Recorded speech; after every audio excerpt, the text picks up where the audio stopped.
They say if you want to understand politics, you have to follow the money. In fact, that's how we explain our work at OpenSecrets. But in Maryland, who is actually watching where the money goes? We will answer that question today. I'm David Sure. Myers. This is the State of Disclosure.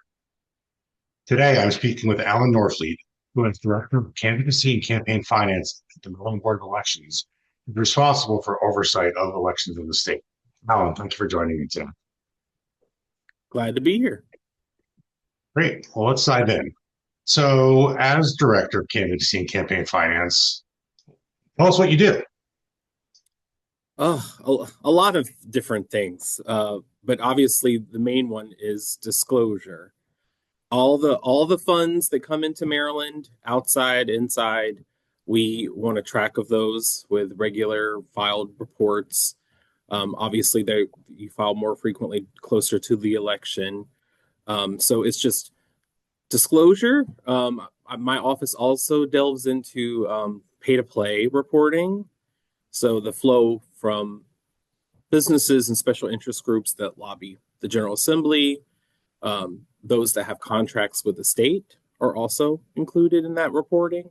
So I have not only regular reporting from all candidate committees, PACs, slates, which is basically joint fundraising committees, public financing committees, independent expenditures, super PACs, all these entities, but also businesses have to file with me as well. So lots of data to kind of analyze at the state level. Sounds like it. I didn't realize it went that wide. So Mm. impressive. So tell our audience why that work is so important. Oh, well, I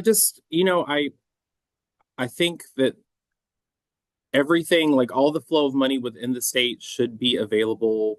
There should be some transparency in our process so that people can readily go to our website, observe like what's the special interest groups involved. Um, it really kind of tells a whole nother picture, I think, in the electoral process for the average citizen. So I want to make it as easy as possible for any citizen in Maryland to kind of see where um, a candidate, for example, and it's in our we have a new website, so I would encourage you to check it out. Our new MD Chris is we went from a 2012 system to today, so you can imagine it's quite a leap forward. Um, and if you pull up a candidate's profile, you can see how much is in state, how much is out of state, how much is corporate, how much is individual, how much is PAC. Is anyone spending independent expenditures on their behalf or to pose or support? So I think our new system, everything's all in one close proximity for the because it can be very overwhelming. You can create a lot of you can collect a lot of data, but if it's not easily digested, then it kind of gets lost. So I'm Right. trying to make it as easy as possible for the average citizen to be able to log into our system, and also the press, because the press are a big part of this. They tell the story, and they are watching, and the candidates are watching each other as well. That's a whole nother aspect, is that complaints are a big part of our process too. Outside complaints, we investigate every single one of them. So some people send 10 pages long of potential election law violations. Some are just one sentence, but we literally go through every one of them. Was it difficult obtaining funding and authorization to rebuild the platform like that? It must have been a major project upgrading something that's 14 years old. Yeah, so it was, and thankfully my predecessor Jared Demarinis, he that was kind of the fight he had to take with the legislature. I kind of By the time I came on board, it was 2023, so they had already hired a project manager for the project. It had already kind of been funded by the legislature. Um, it's a costly replacement, but I, it was very needed because the system was quickly, degrading to the point where Sure. we lost functionalities over time. Well, on behalf of our research team, thank you for doing it. Yeah. And on behalf of the public. Uh, so, without going through your entire career history, give us a couple highlights that led you to this role and why you're attracted to running the board of elections. Sure. I feel like I'm a strange bird because I've my whole career's been campaign finance. Okay. I started at the Federal Election Commission as an analyst, and that was my first job out of grad school. I applied to all the federal jobs I could, and it was like during a market crash of '08. So it was not a fun time to look for a job. And I got several interviews, and the FEC was the first one to give me a chance. So I was with them for 5 years. My division was party non-party, so I did party committees, corporate PACs, all the SSFs, separate segregated funds, all those kind of entities. So we did audits of state parties. So I kind of got to see the whole part of the campaign finance within the federal government. After that, a former FEC commissioner pulled me over to a law firm, Wiley Ryan. I worked there for almost 2 years. And after that, I went to a consulting firm and we worked. Um, our primary clients were corporate PACs. So, and you can, what, and this very common now, federal PACs use their federal PAC to go throughout the states. So they're registered like in 30 states. And so I would manage all the compliance of the different states. Some municipalities, California is a whole nother animal, pay to play rules, all the, you know, giant multinational companies that want to be active throughout the United States. Yeah. And then I got an itch to go back to public service and look and I applied to like two jobs and this is where I ended up. So I've been here 2.5 years and it's been a great experience. Well, thank you for that. Sure. So you talked about building the website and improving transparency. Talk a little about why it's so important at the state level to make efforts to the campaign finance data more transparent. I think it's important to kind of shed light through the legislative process in particular, um, especially from everything from like procurement that occurs in the state to legislation that affects the day-to-day lives of citizens. Like, all the hot button issues within the state, like you can link to some kind of a committee within the legislature and you can see their fundraising, see where their funding is coming, see who they're meeting with, see who they're getting their support from. I think that is an important part of the story, and it's just I don't if things are not open and transparent, I feel like it can lead to um, probably bad decision making in the legislature. We unfortunately Maryland does have a long history of corruption at the state level. That's not, it's, I work, for example, I meet with the state prosecutor's office every week, and we're constantly sending committees to the state prosecutor's office because of theft and, kind of pay to play issues. So I think that's why it's important because if we weren't here, I think it would be a lot worse. Um, Yeah. and I and that's why I would say Maryland, and again, I come from the federal space. Maryland has some pretty strict laws, and I think it's because of their history and maybe proximity to the district as well. Can you give some examples of how Maryland may have maybe doing things differently than other states on that front? Well, I give a lot of credit to Jared Demarinis, who's now the state administrator here. He was in my position for like 18 years. He wrote a lot of law to deal with kind of the changing face of campaign finance, such as, you know, he, I guess in campaign finance, wherever you pass a law, people are looking for loopholes.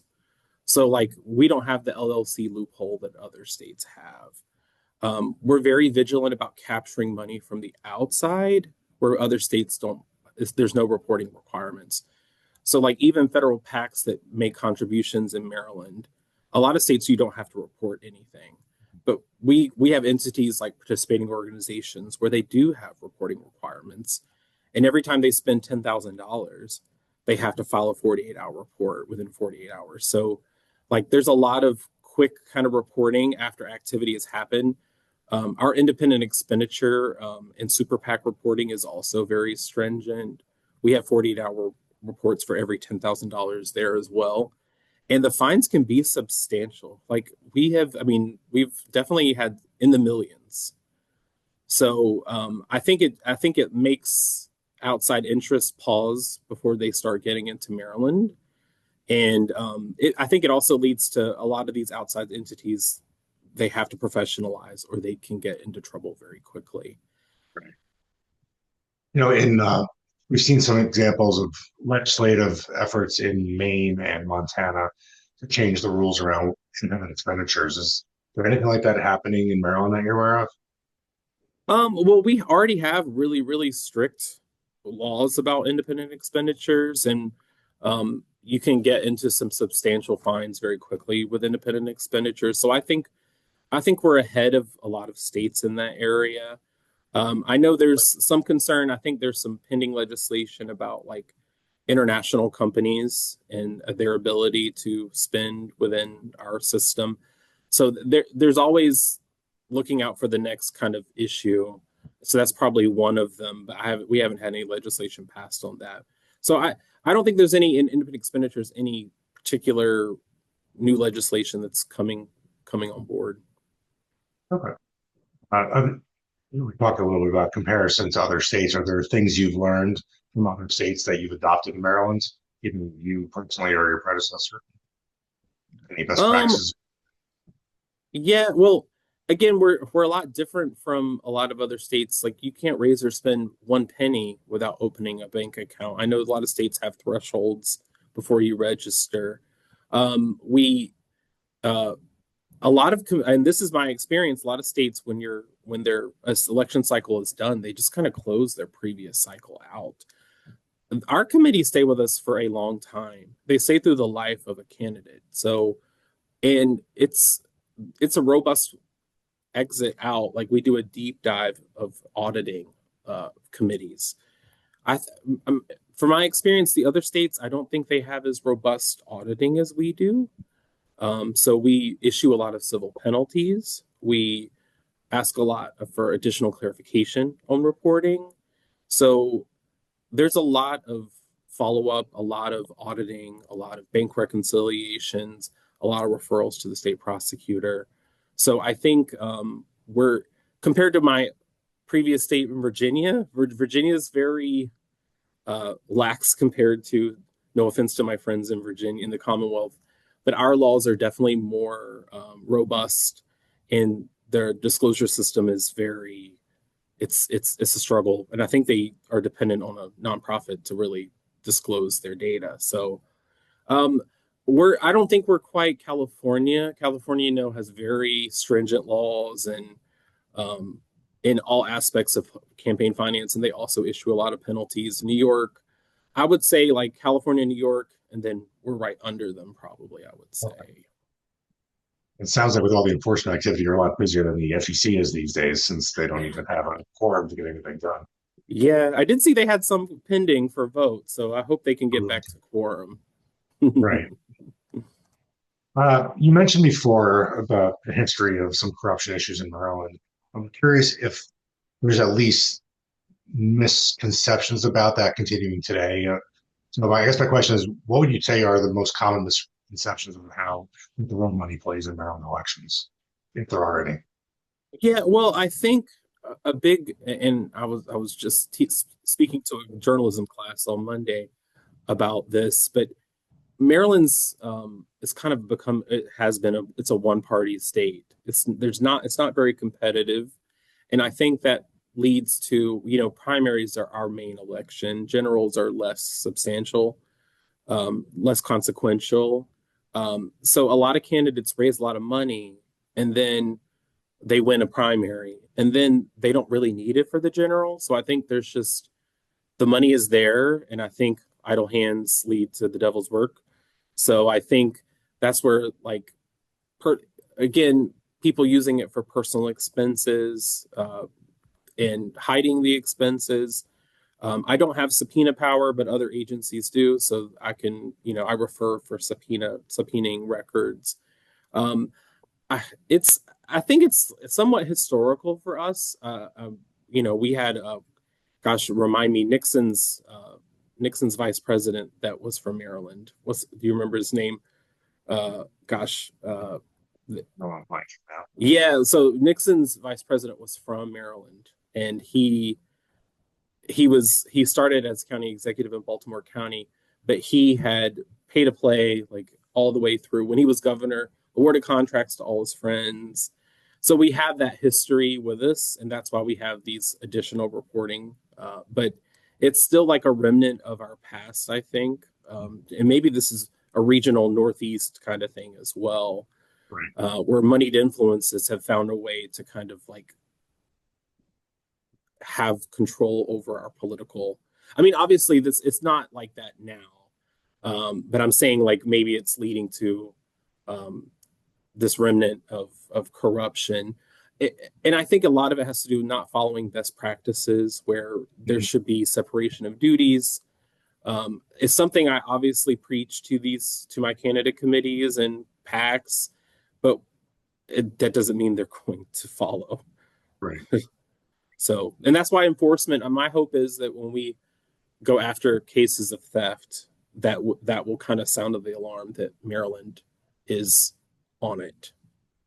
You know. Do you get the sense from the public that voters in Maryland recognize the work that's being done to keep everybody honest, or is there still a general sense that there's a corrupting influence of money in politics, at least in state elections? Um, well, again, I guess it depends on how engaged are is the citizen in this. For those that are logging into our system and seeing like what's available, they might feel, and then unfortunately in the news they hear about all these cases that happen. We just had a recent case that made the news. So I think I think they would acknowledge that we're doing a lot of work to combat, but I'm sure they probably also feel that like there's probably more out there. So I don't, Right. but maybe they would, hopefully they would give my office the state of the benefit of the doubt because we're a small staff with, I think in total like 4,500 filers. It's impossible to review to the level that I would love to. Um, and so I think overall, I think they would say that we're doing a decent job. What would you say, talking again about the general public and voters, what do you wish they knew more about or cared more about when it came to campaign finance administration regulation? Well, and I don't want to scare treasurers away from being parts of committees because if they really knew, they probably would never. I wouldn't have anybody join to be a treasurer. But like, it's really serious because every time you submit a report, it's attesting under perjury that everything is accurate. I think people tend to be a little bit more lackadaisical about that, and I try to reiterate like all capture the in-kind reporting, outstanding obligations. I, so I think, and then it's really, as you know, campaign finance law is very complex, and it's not like traditional accounting. And I think even it frustrates CPAs how campaign finance works. So, but I mean, our average treasurer is probably an older person that's not very tech savvy, that is retired and has time to be a treasurer. And our summary guide is like 100 pages long, summarizing our state laws. So it's a lot to digest. I don't want to discourage people from entering into the political process, but I don't think they realize the level of work it takes to accurately report everything. Do you see a lot of cases where people start the process and then either don't finish registering or don't actually run a campaign because it's just too much work to get going? Um, I, I think people get really frustrated, and unlike other states, we are, they try to close their account after their election is done because they're like out of sight, like I've moved on. I ran in 22. I'm not going to run again. If they're not, we reject closure because they have outstanding issues. So some people when they've been trying to close their account for 6, 8 years. So it's kind of crazy, but like we have to do everything by the law. So like once you get in, it's sometimes hard to get out. Right. I don't know if it's ever stopped someone from progressing. It's probably stopped them from running ever again, frankly. Um, because after, let's say they lost their first election, they might think they might think again before they start another election. My next question, maybe that's the answer. Your answers around one of those lines. I'm wondering if you had the power to change a regulation or change one law related to filing requirements or disclosure requirements. What would it be? What's the biggest issue that you want to see change in your own? Well, what it'll never happen. Let me just say that I don't like. Again, I'm coming from the federal space. I don't like corporate funds being used in the political sphere. Uh, I I don't like it, but in Maryland, like they were ahead of the game where businesses are people too.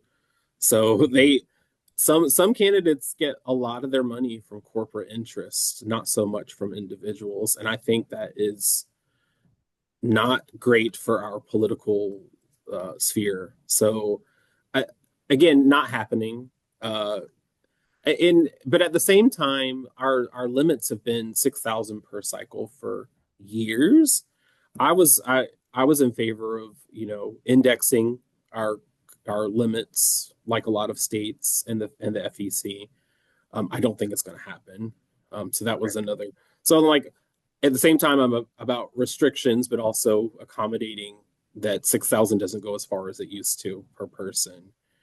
Is that Um, 6,000 per cycle or it's from a per primary? cycle, so primary in general. So it maybe at the time when it passed, it seemed like a lot of money, but to run 2 elections in a cycle, Yeah. 6,000 isn't a lot of money. Right. And you can imagine Maryland's not a very cheap place to run campaigns. Right. TV ads are very expensive here. The DC market, it's an expensive place to run for office, and so Right. that's one way I would like accommodate that. Um, I'm trying to think. I mean, we again, there's not hardly any loopholes left to really plug. Um, I, Another thing I probably would change. We have annual reports in off election years. It's incredibly difficult for these treasurers to remember how to even log into their system after over a year. Um, Usually they have forgotten everything and they don't know how they entered their transactions last year. So I would kind of go the way of FEC and have a mid-year report and an off election year. It just keeps things more current, and there's more disclosure in off election years. Right. I don't know how the legislature would like that, or more reporting. Um, the last thing I would change is probably our cycle and our reporting do not align with each other, and that's really frustrating for me because it's not very clean on our reports because it overlaps part of the next year. But that also will never change because that would be cutting out a couple of weeks of fundraising for the legislature. Because and that's something I did mention. We have a ban for contributions during the legislative session. So, which is Right. I think a good thing. And I know not all states have it. So that's another thing I'll mention. So I want to go back to your comment about corporate money. So I'm clear and the public is clear. Yeah. In Maryland, let's say a corporate executive or an owner of a business could give $6,000 to a candidate, and then their company could also give the same $6,000, or is there a different cap on corporate money? And then they could also give to expenditures to an outside group. Make it the same. Um, Well, the individual can give out of their own, personal funds, and the business has the ability to give 6,000 also. Okay. But that's about it. Like you can't Okay. again, you can't create subsidiaries and just cut $6,000 checks. That would not be allowable. But you could set up a separate LLC and put your own money into it, and then the LLC could give money to the venture group. Well, we do take that into consideration in our law, like Okay. ownership. There's an ownership percentage, so that it would not be possible to create an Okay. LLC. And a lot of I think our candidates are pretty strict about it. We don't have it now, but we have an address search. Address search is often because imagine if you had six LLCs based on one address, which people do, you could search and find that in our system. So, and Okay. candidates will return the funds. Yeah. That's good. Yeah, Uh, so we're now kicking off the midterms, maybe not kicking off, but really getting going. You mentioned before we really started this interview that it's filing season in Maryland. yeah, What's top of mind for you at this point in the midterm cycle? Or I guess just in the election cycle. sure. Well, what's interesting about Maryland is that the gubernatorial election and the midterm is our big election. Everyone's Mhm. up. So it's not staggered like Virginia is, for example. So federal is not really a big thing, and plus we don't have a Senate seat up. But everyone from governor to state delegate to county, and this is interesting at the state level. We handle county filings. Counties are state positions. So we have a lot of filings, and so by February 24th, all the candidates have to come into either my office for the state level positions or to the local boards in their counties, and they have to file in person, pay a filing fee. There's a lot of checks, and this is also another thing about how strict Maryland is. If you have an outstanding late fee on your account, we'll remove you from the ballot. So like we do a lot of so my staff right now, starting next week, we're going to call candidates that have outstanding late fees, civil penalties. Have they done their financial disclosures with the state ethics commission? Um, so we're going to basically cleanse our candidate list and remove people if necessary. It doesn't happen very often, but we will remove candidates from the ballot, and then the party can replace them for a short period. So we are open till 9 p.m. on 2/24 by the law, so which is really fun. So, but it's almost like a party. The media is here, like it's just all the big people of Maryland politics are just sitting around waiting to see like the last time we had a candidate filing deadline, that's when Larry Hogan showed up for US Senate.